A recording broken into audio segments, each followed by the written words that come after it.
Okay guys, hello. New video, new AE86 problem. After fixing the idle, what we did before, we're facing the next problem, and for this time, it's actually the first time ever one of my cars has, not worked and actually kept me from going somewhere. I've had situations where this guy didn't start for a while, the MRS didn't start, but I always got it fixed in a few minutes, or found some kind of solution. For the MRS, it was disconnecting the ECU and plugging it back in. And when I had this piggyback ECU, for this one, it has been just trying the starter several times until it starts running. Let's see how it is now. I can insert a little video. This morning, it just didn't start. Tried for half an hour, just didn't start until I gave up. Let's see what happens now. Yeah, nothing. This is the problem that I've had for quite a while. Previously, it's always been like it clicked a few times and then it started just right up.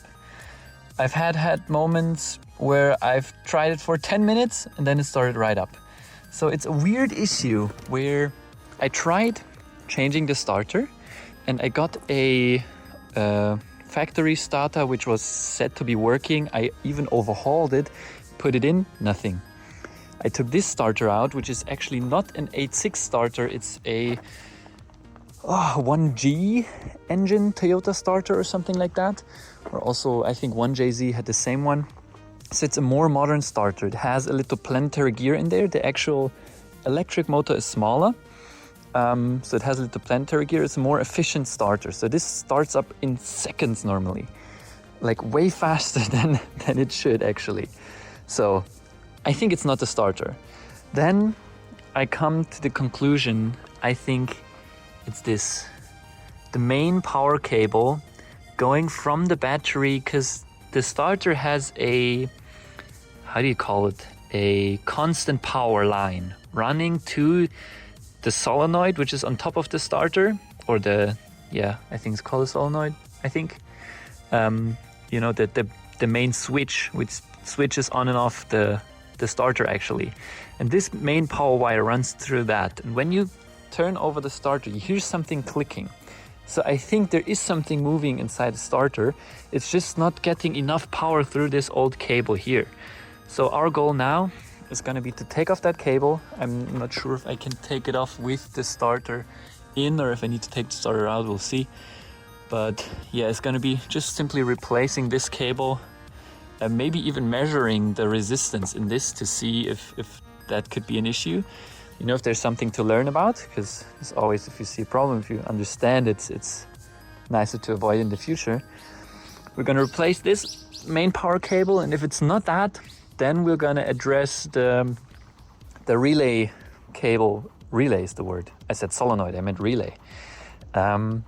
The wiring which basically goes to switch this main relay on top of the starter. So yeah, that's gonna be our way to go. And if that doesn't solve anything, gonna take the starter apart again and see if that does anything. But yeah, let's get into it. If you have the same issues, might be helpful for you. So yeah, let's try to get it out.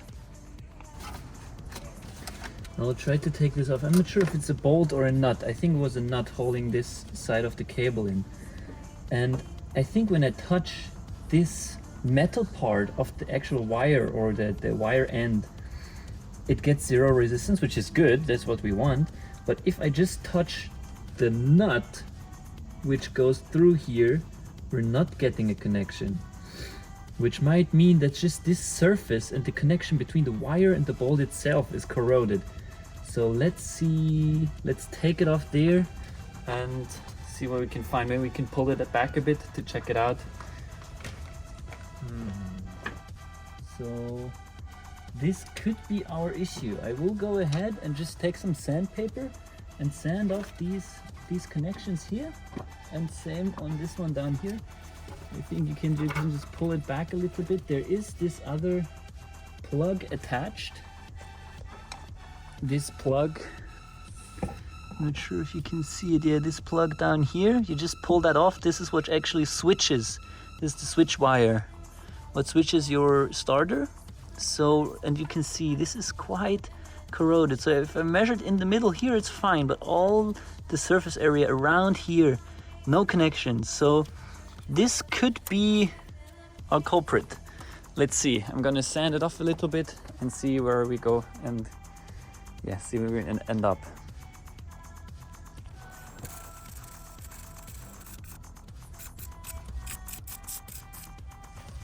All right, as you can see, we got this back nice and shiny.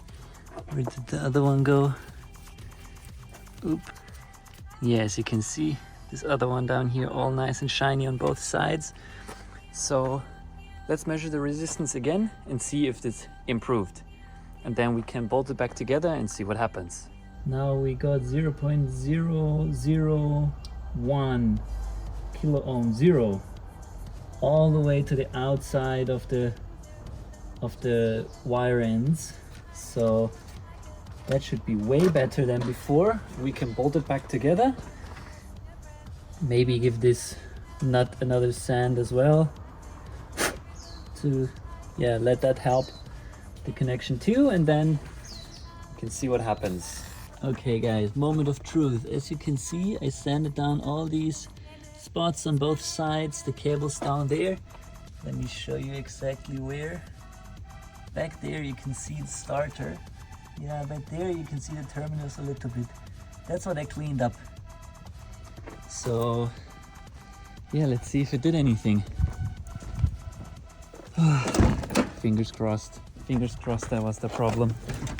Ah, come on.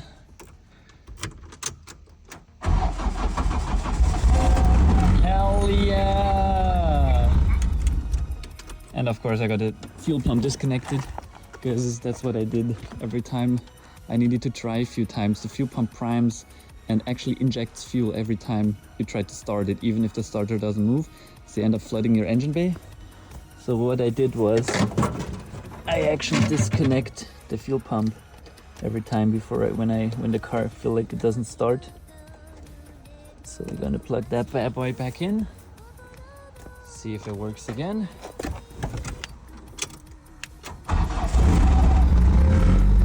Nice.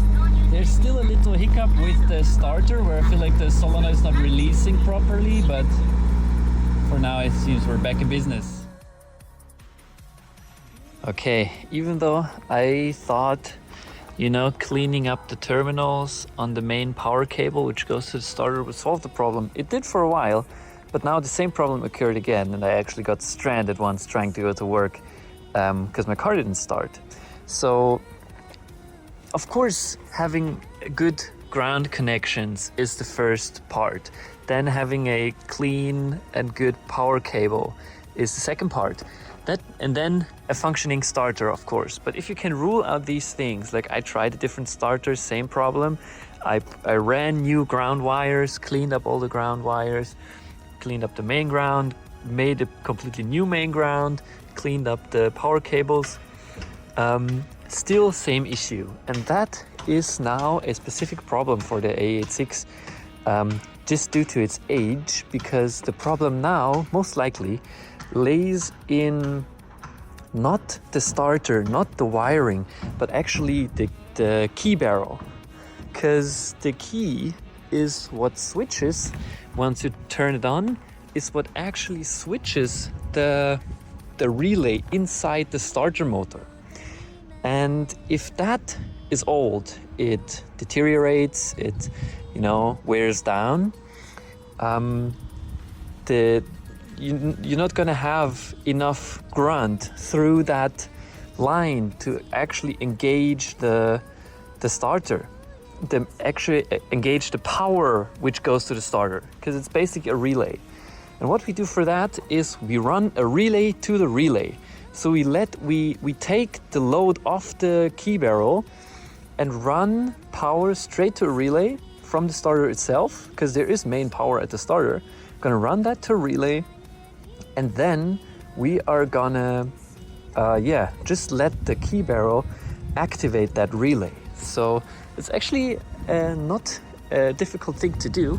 What you need for that is, of course, a relay, 12-volt relay, then some terminals to connect. I got these terminals to connect to this pre-wired relay, and then I got these which gonna connect to the factory plug, which comes from the key barrel to the starter, and then I got this to grab the main power for the relay of the starter directly.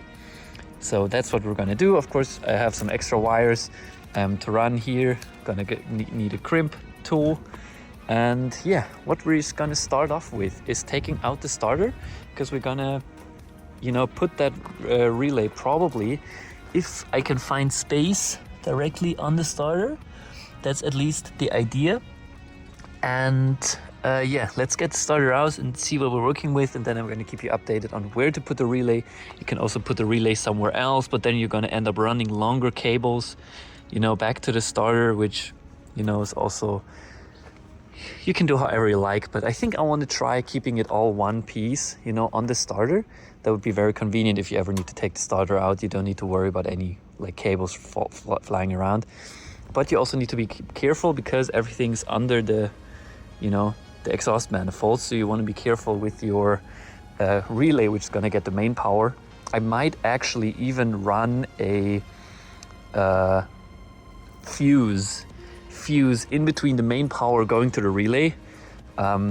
So just in case, you know, there's some heat problems or something happens with the relay, the fuse is gonna, yeah, give out, and it's not gonna run constant power to the starter at a random time. So let's do that. I'm gonna get the starter out first. You're gonna have these two bolts, one up there and one below, these two. And when you get these out, I need to see, maybe you need to disconnect the main power wire first, like we did, because then you can pull it out to the back and pull the starter out to the front. I think that's how I did it last time. I think, yeah, what you do is you take the starter out and then you dip it down and pull it back up. I think that's how to take it out the easiest. I have the smaller, I think, later model starter, so it's a bit easier to take out. The early model starter is like super huge unit. It's a bit more fiddly to get in and out, but it's still possible. So let's get it out first and then see where we end up. Oh, and make sure to cut first before we go down there to undo this 12mm nut. We want to take off our positive cable for the battery, because this is a live power cable without any fuse in between, which goes directly to the starter. So if we take that off with the plus still connected, we're gonna cause trouble here. So let's take off our positive terminal and go from there.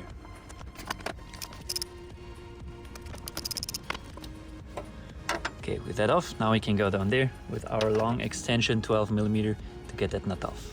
Now that we got those out of the way, let's take our 14, get in behind here, lefty loosey. Okay, I've had my starter off before, so these come out pretty nicely, but I could imagine if your starter has been there for ages, it can be a bit hard to take off. So let's see.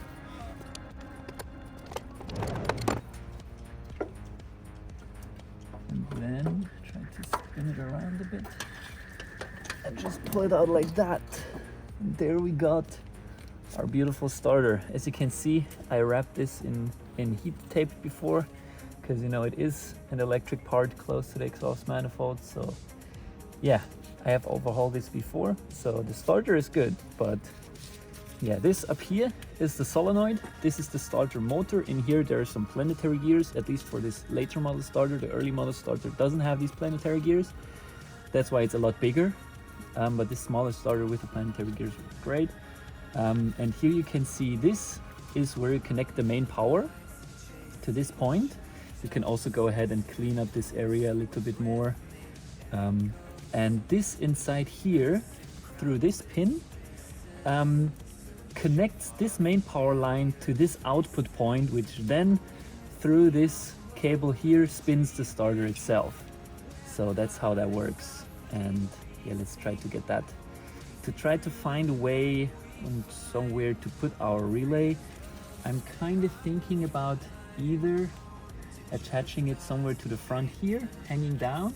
It should have enough space to the exhaust manifold, and should be easy to get to, and then we can run our cables back here, and that should work out fine. So let's see. Okay, so what we're actually trying to do with this here, we're not going to intercept the main power. The main power still goes to this relay. The whole starter itself is supposed to function as it is. We just change what gives power to this pin. Currently, the key barrel gives power to this pin, but we're gonna take power from here, main power.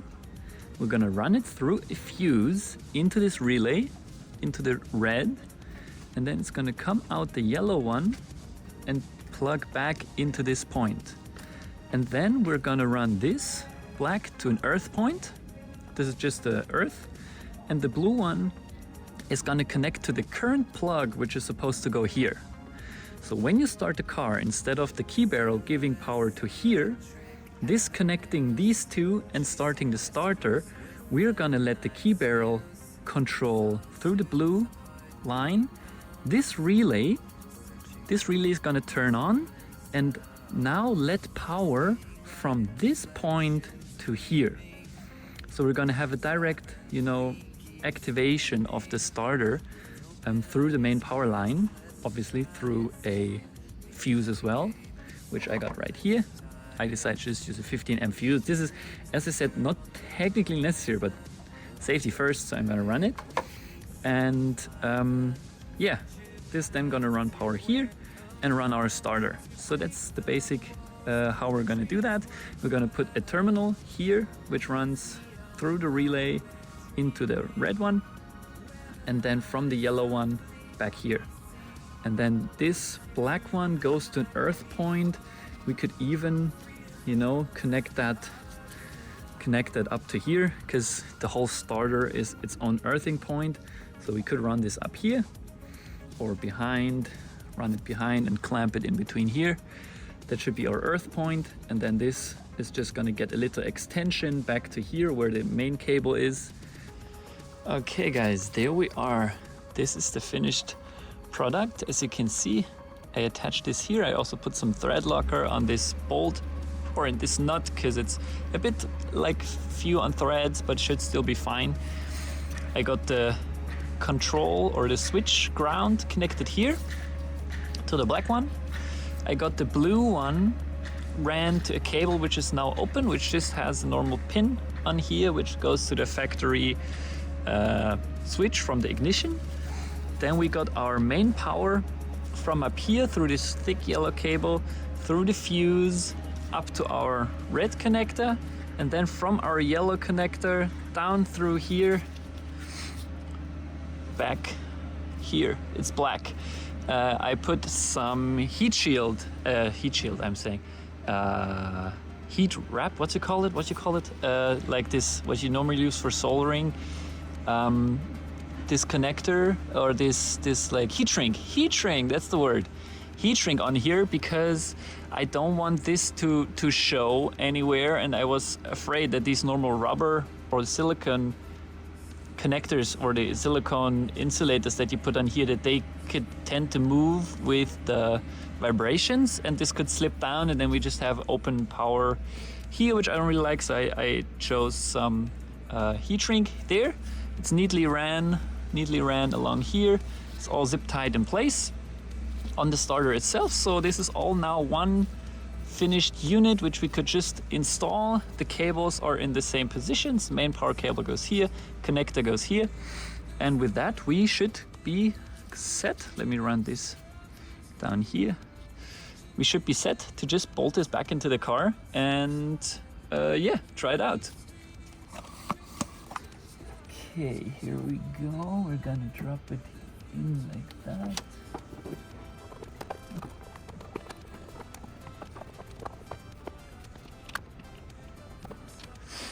I think with that, we're done. As you can see down there, we got our starter relay situation going on. It's all bolted back in. Got our ground connected, and now I would say we're just gonna try starting the car and see if it works. Okay, let's go and test it. As I said, we got all that in there. Let's see if we were successful.